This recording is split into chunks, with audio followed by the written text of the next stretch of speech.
નમો અરિયંતાણમ, નમો સિદ્ધાણમ, નમો આયર્યાણમ, નમો ઉજ્જયાણમ, નમો લય સવ્વ સાહૂણમ. એસો પંચન મુક્કારો સવ્વ પાવપણાસણો મંગલાણમ ચ સવ્વેસીમ પઢમમ હોય મંગલમ. મંગલમ ભગવાન વીરો મંગલમ ગૌતમ પ્રભુ મંગલમ સ્થૂલિભદ્રાદ્યા જૈન ધર્મોસ્તુ મંગલમ. અજ્ઞાનતિમિરાંધાનાં જ્ઞાનાંજનશલાકયા નેત્રમુન્મીલિતમ યેન તસ્મૈ શ્રી ગુરવે નમઃ. ઓકે, સો આપણો વિષય ચાલી રહ્યો છે શ્રી ઉદય સ્વામિત્વ.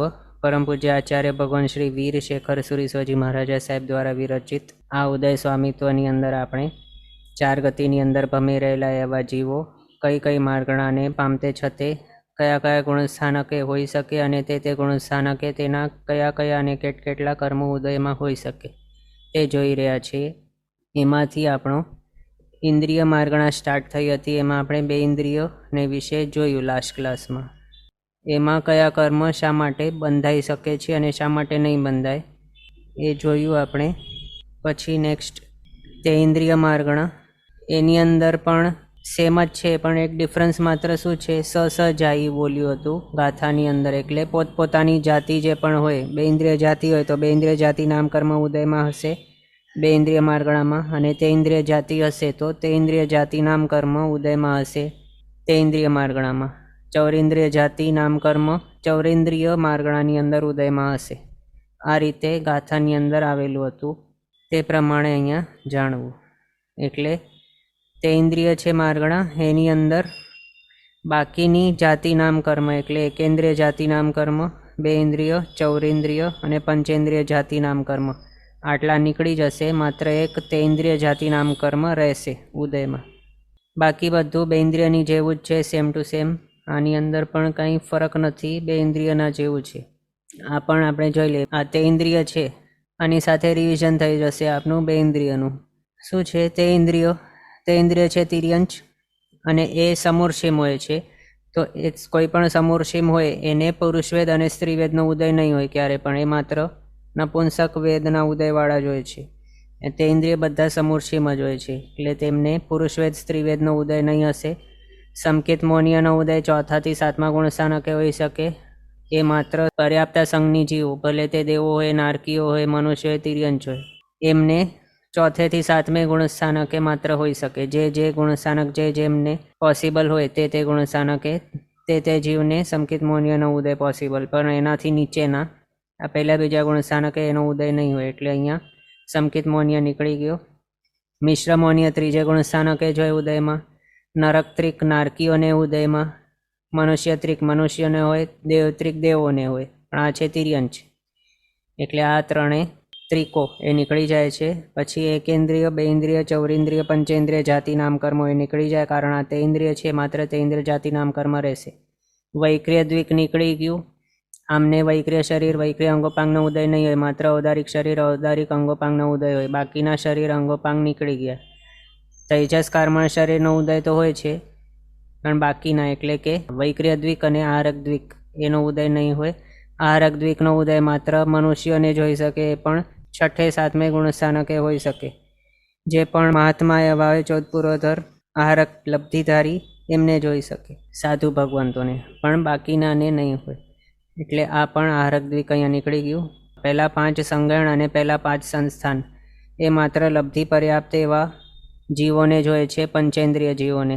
એટલે આ ફર્સ્ટ 5 સંગણ અને ફર્સ્ટ 5 સંસ્થાન એ નીકળી ગયા. શુભ વિહાયો ગતિ આમને ઉદયમાં નહીં હોય, તે ઇન્દ્રિય ને ઉદયમાં નહીં હોય, એ માત્ર અશુભ વિહાયો ગતિ જ હોય ઉદયમાં. પછી આતપ નામકર્મ માત્ર એકેન્દ્રિયને હોય, એ પણ કયા એકેન્દ્રિય? તો માત્ર પૃથ્વીકાય, જે પર્યાપ્ત બાદર પૃથ્વીકાય સૂર્ય વિમાનના નીચે જડિત એવા હોય, એ સૂર્યકાંત મણિરત્ન જે છે એને જ માત્ર ઉદયમાં હોય, પણ બાકીના કોઈ પણ જીવોને આતપ નામકર્મનો ઉદય નહીં હોય. જીન નામકર્મ માત્ર મનુષ્યને જ ઉદયમાં હોઈ શકે, પણ 13મા ગુણસ્થાનકે હોઈ શકે અને 14મે ગુણસ્થાનકે હોઈ શકે. આ ન તો મનુષ્ય છે અને ન તો એને 13મું 14મું ગુણસ્થાનક પ્રાપ્ત થશે, એટલે આ જીન નામે નીકળી ગયું. સુભગ, આદેય વગેરે જે છે એમાં પુરુષવેદ છે, સ્ત્રીવેદ છે, પહેલા 5 સંગણ, પહેલા 5 સંસ્થાનો, સુભગ, આદેય, આટલા જે છે તે આપણે લાસ્ટ ક્લાસમાં જોયું હતું 2 ઇન્દ્રિયને માટે. એમાં આપણે રૂલ જોયું હતું કે તે માત્ર લબ્ધિ પર્યાપ્ત એવા પંચેન્દ્રિયોને જ ઉદયમાં હોઈ શકે, પણ આ તે ઇન્દ્રિય છે એટલે એને એ ઉદયમાં નહીં હશે. સ્થાવર નામકર્મ કોને હશે ઉદયમાં? તો માત્ર એકેન્દ્રિયોને, આ તે ઇન્દ્રિય છે. સૂક્ષ્મ નામકર્મ પણ માત્ર એકેન્દ્રિયોને પોસિબલ છે. સાધારણ નામકર્મ પણ માત્ર એકેન્દ્રિયને, એમાં પણ માત્ર જે નિગોદ છે સાધારણ વનસ્પતિકા એને જ ઉદયમાં હશે. આ તો તે ઇન્દ્રિય છે, એને નહીં હોય. પછી ઉચ્ચ ગોત્ર એ પણ ઉદયમાં નહીં હશે, કારણ તિર્યંચ બધા છે એમના માટે માત્ર નીચ ગોત્રનો જ કહ્યું છે ઉદય. ઉચ્ચ ગોત્રનો ઉદય અહીંયા તિર્યંચોને નહીં હોય, હા છે તિર્યંચ, એટલે એને પણ ઉદયમાં નહીં હશે. આ રીતે આ બધા 40 કર્મો આપણે બે ઇન્દ્રિયને માટે જોયું હતું એ પ્રમાણે સેમ અહીંયા જોવાનું. રીઝન્સ બધાનો સેમ છે, પણ માત્ર અહીંયા તે ઠેકાણે બે ઇન્દ્રિય માર્ગણાની અંદર બે ઇન્દ્રિય જાતિ નામકર્મનું ઉદય હતું અને તે ઇન્દ્રિય જાતિ નામકર્મનું ઓઘમાંથી કાઢેલ હતું. તે ઇન્દ્રિય માટે એક્સચેન્જ કરી લેવાનું, બે ઇન્દ્રિયનો ઓઘમાંથી કાઢી મૂકવાનું અને તે ઇન્દ્રિયને ઉદયમાં રાખવાનું, તે ઇન્દ્રિય જાતિ નામકર્મ. આ રીતે થઈ ગયું. પછી નિદ્રા 5, એના માટે આપણે જોયેલ હતું કે કેટલાક આચાર્ય ભગવાન તો એમ માને છે કે શરીર પર્યાપ્તિ પૂર્ણ ન થાય ત્યાં સુધી 5માંથી કોઈ પણ નિદ્રાનો ઉદય હોતો નથી. અને એકેન્દ્રિય વગેરે જે છે, વિકલેન્દ્રિય, બેન્દ્રિય, તેન્દ્રિય, ચૌરેન્દ્રિય, એમને જ્યારે શાશ્વત ગુણસ્થાનક હોય ત્યારે તેમને હજી સુધી પર્યાપ્તિઓ પૂર્ણ કરેલી હોતી નથી. શરીર પર્યાપ્તિ પણ એમની પૂરી નથી થયેલી, એટલે એમને અહીંયા નિદ્રા 5નો ઉદય નહીં હોય. મિથ્યાત્વ માત્ર ફર્સ્ટ ગુણસ્થાનકે જ હોય ઉદયમાં. અશુભ વિહાયો ગતિ એ પણ પર્યાપ્તિ પૂર્ણ થઈ જાય પછી જ ઉદયમાં હોઈ શકે. વિહાયો ગતિ એટલે ચાલવાની રીત, અશુભ એટલે સારી નહીં લાગે એવી ચાલવાની રીત. તો એ ક્યારે હોઈ શકે ઉદયમાં? તો જ્યારે ચાલતો થઈ શકે ત્યારે. અપર્યાપ્ત અવસ્થામાં જોઈએ આ શાશ્વત ગુણસ્થાનક, ત્યારે હજી તે ચાલવા યોગ્ય થયેલો હોતો નથી, એટલે વિહાયો ગતિ કોઈ પણ ટાઈપની અહીંયા ઉદયમાં નહીં હોય. એક જ માત્ર આને હોઈ શકતી હતી ઉદયમાં, એ પણ અશુભ વિહાયો ગતિ, એ પણ અહીંયા શાશ્વતપણાની અંદર નહીં હોય ઉદયમાં પોસિબલ. પછી ઉચ્છ્વાસ છે તે શ્વાસોશ્વાસ પર્યાપ્તિ પૂર્ણ થઈ જાય ત્યારે જે ઉદયમાં હોઈ શકે, પણ આ કેવા છે? અપર્યાપ્ત અવસ્થામાં છે શાશ્વત ગુણસ્થાનક, ત્યાં હજી એની શ્વાસોશ્વાસ પર્યાપ્તિ પૂર્ણ થયેલી હોતી નથી, એટલે ત્યાં પણ એનો ઉચ્છ્વાસ નામકર્મનો ઉદય નહીં હોય. પછી ઉદ્યો, તે પણ શરીર પર્યાપ્તિ પૂર્ણ થઈ જાય ત્યારે જ ઉદયમાં હોઈ શકે છે. પરાગા, તે પણ એવું જ. સુસ્વર દુસ્વર છે તે એની ભાષા પર્યાપ્તિ પૂર્ણ થઈ જાય પછી જ ઉદયમાં હોઈ શકે, પણ આ કેવું છે? શરીર પર્યાપ્તિ જ હજી પૂરી નથી થઈ, એના જ પહેલાં જ શાશ્વત ગુણસ્થાનક ચાલ્યો જાય છે. તો શરીર પર્યાપ્તિ પાછળ આવશે ઇન્દ્રિય પર્યાપ્તિ, પછી શ્વાસોશ્વાસ પર્યાપ્તિ, પછી ભાષા પર્યાપ્તિ પૂરી થશે. તો શરીર પર્યાપ્તિ પૂર્ણ થતાં પહેલાં જ શાશ્વતપણું ચાલ્યો જાય છે અને મિથ્યાત્વ અવસ્થા આવી જાય છે. એટલે આ જે કર્મો છે સુસ્વર દુસ્વર નામકર્મ એ કેવા છે? ભાષા પર્યાપ્તિ પૂર્ણ થઈ ગયા પછી જે ઉદયમાં આવશે, એટલે અહીંયા એ ઉદયમાં નહીં હશે શાશ્વત ગુણસ્થાનકે. આ રીતે આ બધાનું આપણે જોયું. એમાં રિપીટ કરી લઈએ, રિક્વેસ્ટ આવેલ છે. આ ઉદ્યોત છે, પરાગાત છે, અશુભ વિહાયો ગતિ છે અને આ નિદ્રા 5 છે. આમનો ઉદય શરીર પર્યાપ્તિ પૂર્ણ થઈ જશે પછી જ પોસિબલ છે, એટલે આ નીકળી ગયું. પછી ઉચ્છ્વાસ નામકર્મ શ્વાસોશ્વાસ પર્યાપ્તિ પૂર્ણ થયા પછી જ ઉદયમાં આવી શકે, એટલે એ પણ નીકળી ગયું. સુસ્વર દુસ્વર નામકર્મ ભાષા પર્યાપ્તિ પૂર્ણ થઈ જાય ત્યારે જ આવી શકે, એટલે એ પણ નીકળી ગયા. પછી આ અપર્યાપ્ત નામકર્મ, મિથ્યાત્વ તો આમે ફર્સ્ટ ગુણસ્થાનકે જ ઉદયમાં હોય છે, એટલે આ એમે પણ નીકળતું જ હતું. અપર્યાપ્ત નામકર્મને માટે આપણે આગળ જોયેલું છે, જે પણ જીવો શાશ્વત ગુણસ્થાનક લઈને આવતા હોય નેક્સ્ટ ભાવમાં, તો એ ભાવની અંદર તેઓ લબ્ધિ અપર્યાપ્તપણું પ્રાપ્ત નહીં કરવાના હોય, એટલે તેમનું અપર્યાપ્ત નામકર્મનો ઉદય અહીંયા નહીં હોય. જો એ ઉદયમાં હોવાનું હોય નેક્સ્ટ ભાવમાં, તો એ શાશ્વત ગુણસ્થાનક લઈને જ નહીં આવે, એ મિથ્યાત્વ ગુણસ્થાનકને જ લઈને આવે. જો એ લબ્ધિ અપર્યાપ્ત હોવાના હોય આ ભાવની અંદર, તો એના હિસાબે આ અપર્યાપ્ત નામકર્મનો પણ ઉદય નહીં હોય બીજા ગુણસ્થાનકે. આ રીતે આપણે આખું જોયું. આની સાથે બે ઇન્દ્રિયનું પણ રિવિઝન થઈ ગયું, તે ઇન્દ્રિયનું પણ આપણું થઈ ગયું. હવે ચૌરેન્દ્રિય માર્ગણાની અંદર માત્ર એક જ ફરક છે જાતિ નામકર્મનું ઉદયનું. એકેન્દ્રિય, બે ઇન્દ્રિય, તે ઇન્દ્રિય અને પંચેન્દ્રિય જાતિ નામ કર્મ આનો ઓઘમાંથી કાઢી મૂકવાનું અને ચૌરેન્દ્રિય જાતિ નામ કર્મનો ઉદયમાં રાખવાનું. બસ આટલું જ ફરક છે. બાકી જે પણ છે બધું સેમ ટુ સેમ છે, બાકી કોઈ બીજું ફરક નથી. હવે આપણે નેક્સ્ટ ગાથા ગ્રહણ કરીએ આપણા પંચેન્દ્રિય માર્ગણાને માટે. આપણો અહીંયા 27th અને 28th ગાથા જે હતી તે હતી વિકલેન્દ્રિય માર્ગણાને માટે. હવે નેક્સ્ટ 29th ગાથા એ ગ્રહણ કરીએ આપણે પંચેન્દ્રિય માર્ગણાને માટે. 29 અને 30 બને ભેગું. તો હાથ જોડીને ગ્રહણ કરજો. અથિ ચૌ જાઈ આયવ સાહારણ થાવર દુગુણા 14 સંયમ પંચખ્યે પણ વીણ મિચ્છે ણવ જુઓ સંયમ. આની અંદર અથિ હોય છે ચૌ જાઈ આયવ સાહારણ થાવર દુગ ઉણા. અહીંયા આટલા કર્મ પ્રકૃતિઓ છે એમને ઉણા એટલે માઇનસ કરી લેવાનું. એ માઇનસ કરી લઈએ તો 14 સંયમ એટલે કે 114 ઓઘે રહે છે. કોના માટે કહ્યું છે આ? તો પંચખ્યે એટલે પંચેન્દ્રિય માર્ગણાને માટે આ ગાથા છે. તો એ આ પંચખ્યે દ્વારા બતાવ્યું છે. શું કહ્યું છે? અથિ એટલે હોય છે, ચૌજાઈ એટલે કે જાતિ 4, પછી આયવ એટલે આતપ નામકર્મ, સાહારણ એટલે કે સાધારણ નામકર્મ, અને થાવર દુગ એટલે સ્થાવર દ્વિક, સ્થાવર અને સૂક્ષ્મ એ 2 નામકર્મ, એને ઉણા એટલે એના વિના. ટોટલ કેટલા છે આ? 4, 5, 6, 7, 8.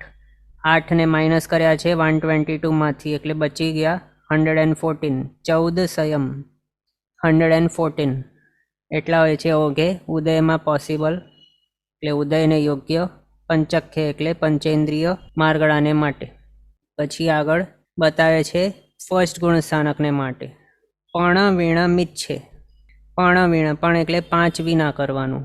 5 તે કયા 5? તો આપણે આગળ જે માઇનસ કરી રહ્યા હતા આપણો બીજા કર્મગ્રંથનો ઉદયના ટેબલની અંદર એ 5 માઇનસ કરી લેવાના.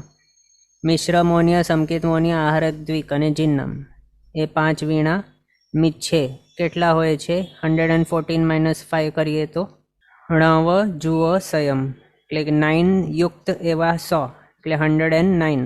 આ રીતે બતાવ્યું છે. 114 - 5 109 થઈ ગયા.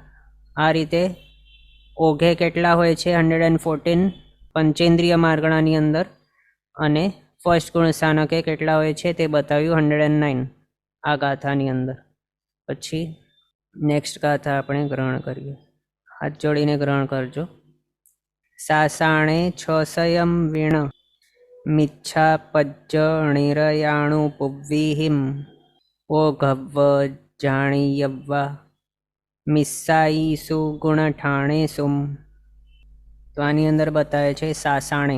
સાસાણે એટલે કે બીજા ગુણ સ્થાનકે 6 સંયમ એટલે 106 ઉદયમાં હોય છે પોસિબલ. કઈ રીતે?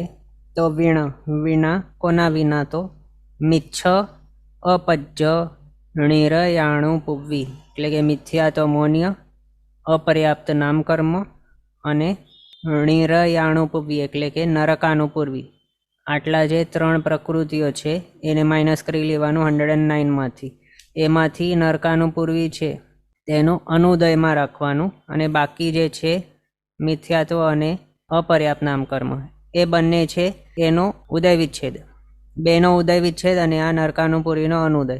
આ રીતે ટોટલ 3 માઇનસ કર્યા 109માંથી એટલે રહી ગયા 106 બીજા ગુણ સ્થાનકે. પછી ઓઘવ્વ જાણીયવ્વા મિસ્સાઈસુ ગુણઠાણેસુમ. મિશ્ર આદિ ગુણસ્થાનકોને વિશે બતાવ્યું. ઓઘવ્વ એટલે ઓઘ પ્રમાણે, જાણીયવ્વા એટલે જાણવા, એમનો ઉદય સ્વામિત્વ. આ રીતે બતાવ્યું છે. આ હતું પંચેન્દ્રિય માર્ગણાને માટે. એ આપણે ટેબલમાં જોઈ લઈએ. હા, તો પંચેન્દ્રિય માર્ગણાની અંદરનું ઉદય સ્વામિત્વ આ રીતે સમજવું. 122 ટોટલ ઉદય યોગ્ય છે બધા જ જીવોની અપેક્ષાએ. આપણે બીજા કર્મગ્રંથની અંદર જોયું હતું. એમાંથી પંચેન્દ્રિય માર્ગણાને માટે જોઈએ માત્ર, તો એમાં કયા કયાનો ઉદય નહીં હોય ક્યારે પણ? તો તે આ 8 કર્મ પ્રકૃતિઓ કઈ કઈ છે? તો જાતિ 4. જાતિ 4ની અંદર કયા કયા આવ્યા? એકેન્દ્ર, બેન્દ્ર, તેન્દ્ર, ચૌરેન્દ્ર જાતિ નામકર્મ. પંચેન્દ્રિય છે, માત્ર પંચેન્દ્રિય જાતિ નામ કર્મ જ ઉદયમાં હશે, એટલે આ 4 નીકળી ગયા. આતપ નામ કર્મ એ માત્ર સૂર્ય, વિમાન, જડિત એવા સૂર્યકાંત, મણિરત્ન, પૃથ્વીકાય જે છે બાદર, એને જ ઉદયમાં હોઈ શકે. આ તો પંચેન્દ્રિય છે, એને ઉદયમાં નહીં હોય. સ્થાવર નામ કર્મ એ માત્ર સ્થાવરોને જ હોઈ શકે ઉદયમાં, તો પંચેન્દ્રિય છે. સ્થાવર કોણ છે? એકેન્દ્રિય, એટલે એ આમને ઉદયમાં નહીં હોય. સૂક્ષ્મ નામ કર્મ એ માત્ર એકેન્દ્રિયને જ હોઈ શકે ઉદયમાં પોસિબલ, પંચેન્દ્રિય છે એટલે એ પણ નીકળી ગયો. સાધારણ નામ કર્મ માત્ર નિગોદને જ હોઈ શકે છે ઉદયમાં, અને એ નિગોદ એકેન્દ્રિય એવા વનસ્પતિ કઈ હોય છે. આ તો છે પંચેન્દ્રિય, એટલે એને ઉદયમાં નહીં હશે. આ રીતે ટોટલ 8 કર્મ પ્રકૃતિઓ ઓઘમાંથી જ કાઢી મૂકીને 114 કર્મ માત્ર ઉદય યોગ્ય બચી જાય છે ઓગે પંચેન્દ્રિય માર્ગણાની અંદર. પછી ફર્સ્ટ ગુણસ્થાનક જે છે એની અંદર આપણે બીજા કર્મ ગ્રંથનો ઉદયનો ટેબલની અંદર જે પ્રમાણે જોયું હતું એ જ રીતે સેમ કર્મ પ્રકૃતિઓનો અનુદય અહીંયા થાય છે. રીઝન બધું સેમ છે. મિશ્ર મોનિયાનો ઉદય માત્ર થર્ડ ગુણસ્થાનકે હોય, અહીંયા નહીં હોય પહેલે, એટલે એનો અનુદય. સંકેત મોનિયાનો ઉદય ચોથેથી 7મે ગુણસ્થાનકે ઉદય પોસિબલ, એટલે અહીંયા ઉદયમાં નહીં હશે પહેલે. આહારક દ્વિક એનો ઉદય 6થેથી હોઈ શકે છે પોસિબલ, પણ અહીંયા નહીં હોય પહેલે. જીન નામ કર્મ 13થથી ઉદયમાં હોઈ શકે પોસિબલ, પણ અહીંયા નહીં હોય. એટલે આ ટોટલ 5 કર્મ પ્રકૃતિઓનો અનુદય કરીને 114 - 5 આ પ્રમાણે કરીને રહી જાય છે 109 કર્મ ઉદયમાં પોસિબલ ફર્સ્ટ ગુણસ્થાનકે. પછી બીજા ગુણસ્થાનકે આવીએ તો ત્યારે કયા કયા કર્મ અહીંયા નીકળે છે? તો અપર્યાપ્ત નામ કર્મ અને મિથ્યાત્વ મોનીય કર્મ, એ બે જે છે એનો ઉદય વિચ્છેદ, અને નરકાનુપુરીનો અનુદય. નરકાનુપુરીનો અનુદય શા માટે છે? કારણ એનો રૂલ એ જ છે કે કોઈ પણ જીવ સાસદન ગુણસ્થાનક લઈને નરકની અંદર ઉત્પન્ન નહીં થાય.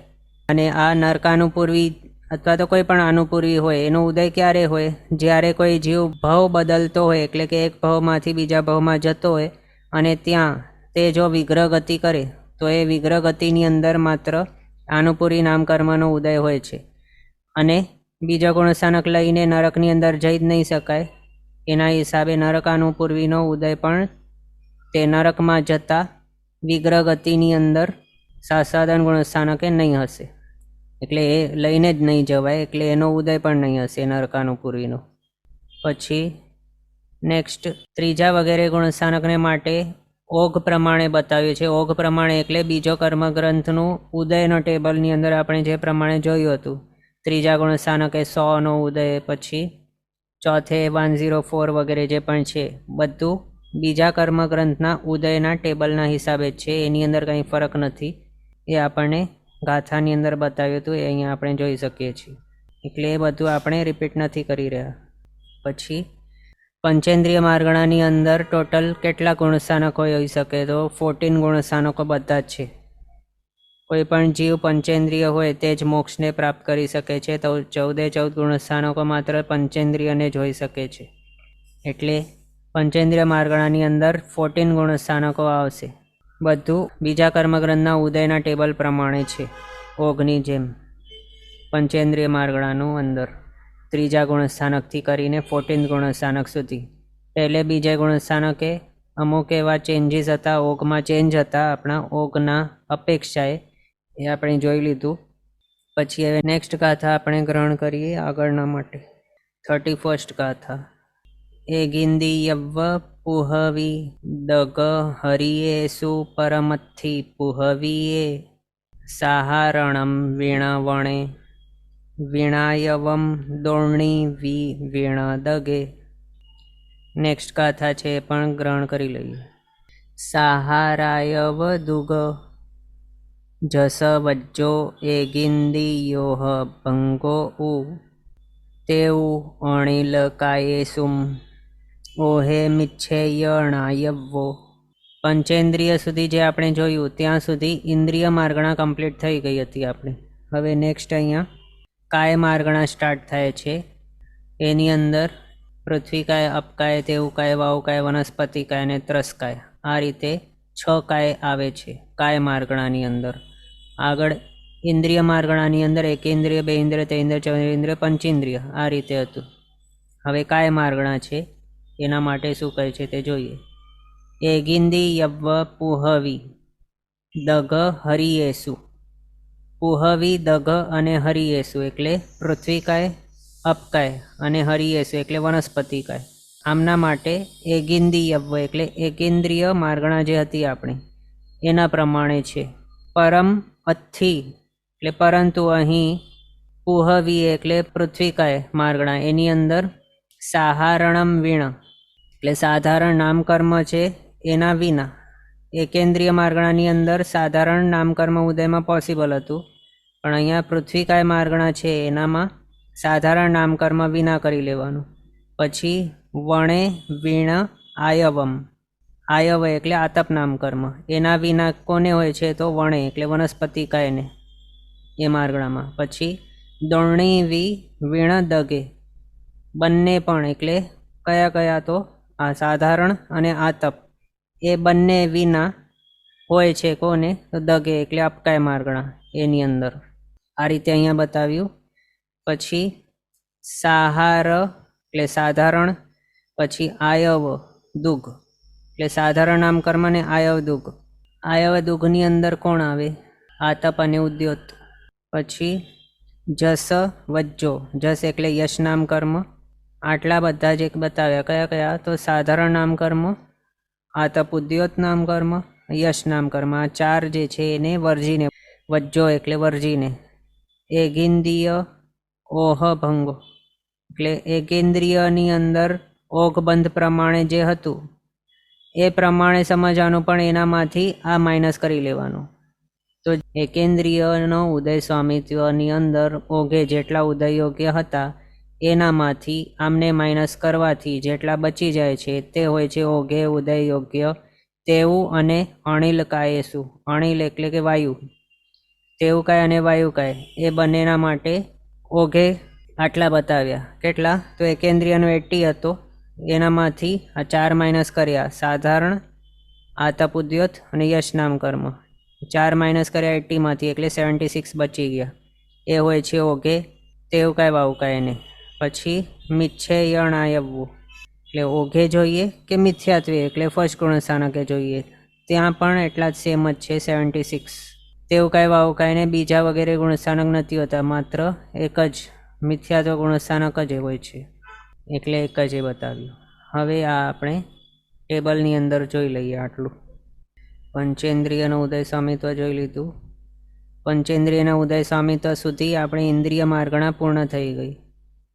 હવે આગળ પૃથ્વીકાય માર્ગણાને માટે બતાવ્યું હતું. એકેન્દ્રિય પ્રમાણે છે ઉદય સ્વામિત્વ, માત્ર એક સાધારણ નામકર્મ છે એને માઇનસ કરી લેવાનું ઓઘમાંથી જ.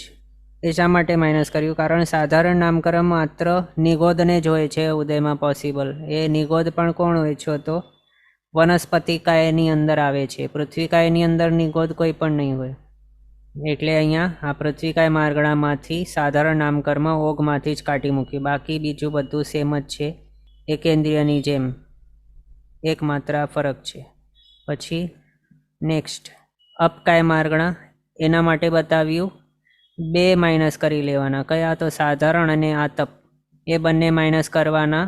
કોનામાંથી તો એકેન્દ્રિય માર્ગણાનું જે પ્રમાણે હતું એ જ પ્રમાણે સેમ લેવાનું, પણ એનામાંથી સાધારણ અને આતપ એ બંને માઇનસ કરી લેવાના. સાધારણ શા માટે માઇનસ કર્યું? કારણ એ નિગોદને જ ઉદયમાં હોય છે અને નિગોદ વનસ્પતિકાયની અંદર હોય છે, અપકાયમાં નહીં હોય. આતપ છે માત્ર પૃથ્વીકાયને ઉદયમાં આવી શકે, આ અપકાય છે, અપકાય અને આતપ ઉદયમાં નહીં હોય, એટલે એ પણ ઓઘમાંથી જ કાઢી મૂક્યા. બાકી બધું સેમ છે, એમાં કોઈ ફરક નથી. હવે એકેન્દ્રિયની જેમ જ છે. પછી વનસ્પતિકાય, એની અંદર માત્ર આતપ કાઢ્યું, સાધારણ નામકર્મ રાખી મૂક્યું છે. અથવા તો એકેન્દ્રિય માર્ગણાની અંદર જે હતા એ પ્રમાણે બધું સેમ છે, પણ માત્ર એક ફરક છે, આતપ નામકર્મ જ માત્ર કાઢી મૂક્યો છે ઓઘમાંથી. કારણ એ માત્ર જે સૂર્ય વિમાન જડિત હોય એવા બાદર પૃથ્વીકાયને જ આતપ નામકર્મનો ઉદય પોસિબલ છે. બાકી કોઈ પણ જીવોને આતપ નામકર્મનો ઉદય નહીં હોય. આ છે વનસ્પતિકાય, એને ઉદયમાં નહીં હોય, એટલે આ ઓઘમાંથી જ કાઢી મૂક્યો આતપ નામકર્મ. બાકી બધું એકેન્દ્રિયની જેમ જ છે, રીઝન બધા સેમ જ છે, એની અંદર બીજો કંઈ ફરક નથી. પછી તેવું કહેવા ઉકાય. તેવું કહેવા ઉકાયને માટે કહ્યું છે કે તે માત્ર મિથ્યાત્વ એટલે કે ફર્સ્ટ ગુણસ્થાનક જ હોય છે. પ્રીવિયસ ભાવમાંથી તેઓ શાસ્વદન લઈને નથી આવતા, અથવા તો કોઈ જીવ શાસ્વદન ગુણસ્થાનકને લઈને જતો હોય તો તે તેવું વાવની અંદર ઉત્પન્ન નહીં થતો હોય તો જ તે લઈ જાય, અથવા તો કોઈ જીવ તેવું વાવની અંદર ઉત્પન્ન થવાનો હોય તો તે મિથ્યાત્વ ફર્સ્ટ ગુણસ્થાનક છે એને જ લઈને આવે, પણ બીજા વગેરે ગુણસ્થાનક લઈને નહીં આવે. એમાં પણ લઈ જવાના કે લઈ આવવાના ગુણસ્થાનક માત્ર 3 જ છે, પહેલો, બીજો, ચોથો. એટલે બીજો ચોથો ગુણસ્થાનક લઈને તે ઉકાય વાવકાયની અંદર નહીં અવાય. એટલે અહીંયા માત્ર એક જ ગુણસ્થાનક પોસિબલ છે, અને આ તેવું વાવ ભાવની અંદર બીજા વગેરે ગુણસ્થાનક નવા પ્રાપ્તે નહીં થાય. એટલે અહીંયા માત્ર એક જ છે ગુણસ્થાનક. ત્યાં એકેન્દ્રિય પ્રમાણે છે બધું. ઉદય સ્વામિત્વ માત્ર કેટલાક ફરક છે અહીંયા બ્લુમાં આપને દર્શાવ્યા છે. એકેન્દ્રિયની અપેક્ષાએ જે ફરક છે તે સાધારણ નામકર્મ માત્ર વનસ્પતિકાયને જ ઉદયમાં હોઈ શકે, નિગોદને.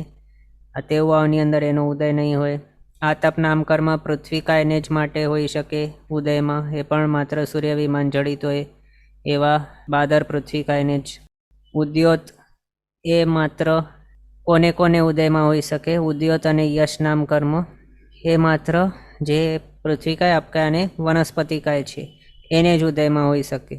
પણ આ તેવું કાંઈ વાવકાય છે એને ઉદયમાં નહીં હોય પોસિબલ.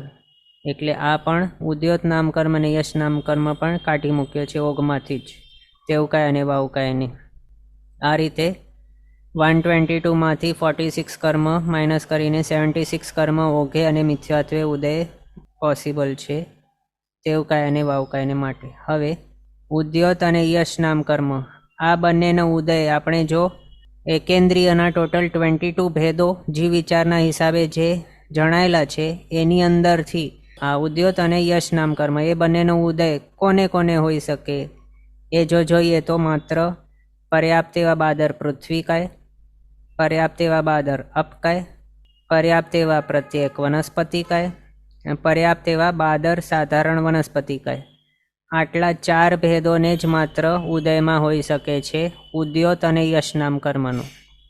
બાકી જે પણ છે 18 ભેદો બચી જાય છે એકેન્દ્રિયના, એ બધાને આનો ઉદય નહીં હોય ઉદ્યોત અને યશનો. અને અહીંયા આપણે જોઈ શકીએ છીએ આ 4ની અંદર કઈ કઈ કાયવાળા આવી ગયા, તો પૃથ્વીકાય આવ્યા, અપકાય આવ્યા અને વનસ્પતિકાય આવ્યા, પણ તેવું કાંઈ વાવકાય નથી આવ્યા. એ જ અહીંયા આપણે જોયું ઉદ્યોત અને યશ ઓઘમાંથી જ અહીંયા કાઢ્યું છે તેવું કાંઈને વાવકાયને માટે, પણ વનસ્પતિકાયની અંદર ઉદયમાં પોસિબલ છે, અહીંયા નથી કાઢ્યું ઉદ્યોત અને યશને. અહીંયા પણ અપકાયમાંથી નથી કાઢ્યું ઉદ્યોત અને યશ. પછી પૃથ્વીકાયમાંથી પણ કાઢેલું નથી ઉદ્યોત અને યશ, એ ઉદયમાં પોસિબલ છે. આ રીતે આપણે તેવું કાંઈ વાવકાય સુધી જોયું. હવે ત્રસ્કાય માર્ગણા એના માટે આપણે ગાથા ગ્રહણ કરીએ. એગિંદીય સાહારણ થાવર સુહુમાયવમ વીણાથી તસે સત્તરસ સયમ ઓહે મિચ્છે પંચવીણ બારસયમ. નેક્સ્ટ ગાથા પણ ગ્રહણ કરી લઈએ ભેગી. સાસાણમ્મી ણવસયમ મિચ્છા પજ્જ નિરયાણુ પુવ્વી વીણા ઓ ઘવ્વ જાણીયવ્વા મિસ્સાઈસુ ગુણ ઠાણેસુમ. આની અંદર ત્રસ્કાય માર્ગણાને માટેનો ઉદય સ્વામી તો બતાવ્યું છે. અહીંયા જોઈએ એગિંદીય સાહારણ થાવર સુહુમ આયવમ વીણા અથી તસે. ત્રસ્કાય માર્ગણાને માટે કહ્યું છે એ હોય છે કયા કયા વિના, તો એકેન્દ્રિય જાતિ નામકર્મ, પછી સાહારણ નામકર્મ એટલે સાધારણ નામકર્મ, થાવર એટલે સ્થાવર નામકર્મ, સુહુમ એટલે સૂક્ષ્મ નામકર્મ અને આયવમ એટલે આતપ નામકર્મ. આટલા ટોટલ 5ને વિના કર્યા છે ઓઘમાંથી.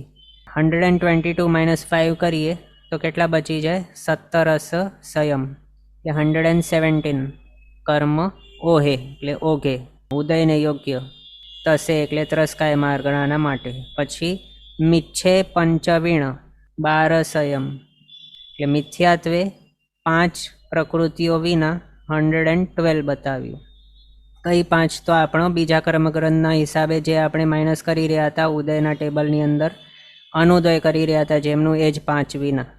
અહીંયા પણ અનુદય જ સમજવાનું. મિશ્ર મોનિય, સંકિત મોનિય, આરક દ્વિક અને જિન્નમ એમને અનુદયમાં રાખીને 112 ઉદયમાં ફર્સ્ટ ગુણસ્થાનક. પછી સાસાણમ્મી ણવસયમ મિચ્છ અપજ્જ ણિરયાણુ પુવ્વી વીણા. મિચ્છ એટલે મિથ્યા તો અમોન્ય, અપજ્જ એટલે અપર્યાપ્ત નામકર્મ, ણિરયાણુ પુવ્વી એટલે નરકાનું પૂર્વી એના વિના કેટલા તો ણવસયમ એટલે 109 કર્મ પ્રકૃતિ. સાસાણમ્મી એટલે બીજા ગુણસ્થાનકે ઉદયમાં પોસિબલ. આ રીતે બતાવ્યું. પછી ઓઘવ્વ જાણીયવ્વા મિસ્સાઈસુ ગુણઠાણેસુમ. ઓઘ પ્રમાણે જાણવા મિશ્ર આદિ ગુણસ્થાનકોને વિશે. એટલે ત્રીજો વગેરે ગુણસ્થાનક છે એના માટે ઓઘ પ્રમાણે. ઓઘ પ્રમાણે એટલે બીજા કર્મગ્રંથનો ઉદય ટેબલ હતું એના પ્રમાણે જાણવું. અહીંયા ઉદય સ્વામિત્વ ત્રસ્કાય માર્ગણાની માટે ત્રીજા વગેરે ગુણસ્થાનકોના વિશે. હવે એ પણ આપણે ટેબલની અંદર જોઈ લઈએ. હા, તો ત્રસ્કાય માર્ગણા એનો ઉદય સ્વામિત્વ આની અંદર 122 છે ટોટલ. એમાંથી એકેન્દ્રિય જાતિ નામકર્મ, પછી સ્થાવર, સૂક્ષ્મ, સાધારણ, આતપ આટલા કાઢી મૂક્યા. એ પણ શા માટે? તો ત્રસ્કાય એની અંદર કોણ આવે? તો સ્થાવરને છોડીને બાકી બધા ત્રસ કહેવાય. સ્થાવરની અંદર કોણ હોય? તો એકેન્દ્રિય હોય સ્થાવર. એટલે એકેન્દ્રિયને છોડીને બાકીના બધા ત્રસ્કાય કહેવાય. એટલે બેન્દ્રિય, તેન્દ્રિય, ચૌરેન્દ્રિય, પંચેન્દ્રિય બધા ત્રસ્કાય. તો જાતિ નામકર્મમાંથી માત્ર એકેન્દ્રિય જાતિ નામકર્મ કાઢ્યું, બાકી બેન્દ્ર, તેન્દ્ર, ચૌરેન્દ્રિય, પંચેન્દ્રિય જાતિ નામકર્મ રાખી મૂક્યા. પછી એકેન્દ્રિયોને પ્રાયોગ્ય જે પણ છે એ અહીંયા કાઢવાનું છે. તો એકેન્દ્રિય જાતિ કાઢી. પછી સ્થાવર નામકર્મ એ પણ એકેન્દ્રિયને હોય માત્ર ઉદયમાં પોસિબલ, બેન્દ્રિય વગેરેને નહીં હોય એટલે કે ત્રસ્કાય જીવોને નહીં હોય. પછી સૂક્ષ્મ નામકર્મ એ પણ માત્ર એકેન્દ્રિયોને ઉદયમાં હોય છે, બાકીના જે પણ છે બેન્દ્રિય વગેરે એમને એનું ઉદયમાં નહીં હોય. સાધારણ નામકર્મ માત્ર એ પણ સ્થાવર છે, એ પણ વનસ્પતિકાય. વનસ્પતિકાય પણ કોણ છે? નિગોદે સ્થાવર જ છે, એકેન્દ્રિય જ છે. કારણ બે ઇન્દ્રિય વગેરેને ત્રસ કહેવાય. એટલે ત્રસ્કાય માર્ગણાની અંદર સાધારણ નામકર્મ પણ ઉદયમાં નહીં હશે. અને આતપ નામકર્મ માત્ર બાદર પૃથ્વીકાય છે, એ પણ સ્થાવર છે. એટલે અહીંયા ત્રસ્કાયની અંદર આતપનો પણ ઉદય નહીં હશે. આ રીતે ટોટલ આ 5 કર્મ પ્રકૃતિઓનો ઉદય ક્યારે પણ કોઈ પણ ત્રસ જીવને નહીં હોય. એટલે એ માઇનસ કર્યા 5 122માંથી તો બચી જાય છે 117 ઓગે ઉદય યોગ્ય. પછી -5 કરવાનું મિથ્યાત્વે. તો -5 એટલે અનુદયમાં રાખવાનું. આ બધું આની અંદર પણ કાંઈ ફરક નથી, માત્ર અહીંયા જે ફિગર છે 112 એનું જ ચેન્જ છે, પણ કોનું અનુદય કરી રહ્યા છે અહીંયા એનું કાંઈ ફરક નથી. બીજા કર્મગ્રંથના હિસાબે જ છે. આ મિશ્ર મોનિય, સંકિત મોનિય, આરક દ્વિક અને જિન્નમ આ 5નો અનુદય હોય. 117 -5 કરી 112 બચી ગયા. પછી 112માંથી એક નરકાનુપુરીનો અનુદય કર્યો, મિથ્યાત્વ અને અપર્યાપ્ત એ બંનેનો ઉદય વિચ્છેદ કરતા ટોટલ -3 કર્યા. 112માંથી 109 બચી ગયા. પછી ત્રીજા ગુણસ્થાનક અને એનાથી આગળના જે પણ છે ત્રસ્કાયની અંદર પોસિબલ કેટલા હોય? તો 14 ગુણસ્થાનક પોસિબલ હોય. તો ત્રીજા વગેરે જે પણ 14 સુધી ગુણસ્થાનક છે એની અંદર બીજા કર્મગ્રંથની અંદર જે પ્રમાણે ઉદય આપણે જાણ્યું હતું એ જ પ્રમાણે સેમ ટુ સેમ છે, એમાં પણ કોઈ ફરક નથી. અહીંયા આપણે જોઈ શકીએ છીએ 14મા ગુણસ્થાનક સુધી ત્રસ્કાય માર્ગણાનો ઉદય સ્વામિત્વ. અહીંયા સુધી આપણો કાય માર્ગણા કમ્પ્લીટ થઈ ગયું. એટલે અહીંયા આપણે હમણાં સુધી કઈ કઈ માર્ગણા થઈ છે? ગતિ માર્ગણા, ઇન્દ્રિય માર્ગણા અને કાય માર્ગણા. આ 3 માર્ગણાઓ કમ્પ્લીટ થઈ ગઈ. હવે આજનો સમય અહીંયા આપણો થયો છે. આગળના પદાર્થ આપણે નેક્સ્ટ ક્લાસમાં કન્ટિન્યુ કરશું અવસરે. જીનાજ્ઞા વિરુદ્ધ કંઈ પણ બોલાય તો મિચ્છામિ દુક્કડમ. સર્વમંગલ માંગલ્યમ સર્વકલ્યાણકારણમ પ્રધાનમ સર્વધર્માણામ જૈનમ જયતિ શાસનમ. પ્રણામ. બધા શાતામાં રહેજો, જીનાજ્ઞાપૂર્વકનું જીવન જીવજો, સર્વવીરતી તરફ આગળ વધજો અને મનુષ્ય ભાવ સફળ કરજો.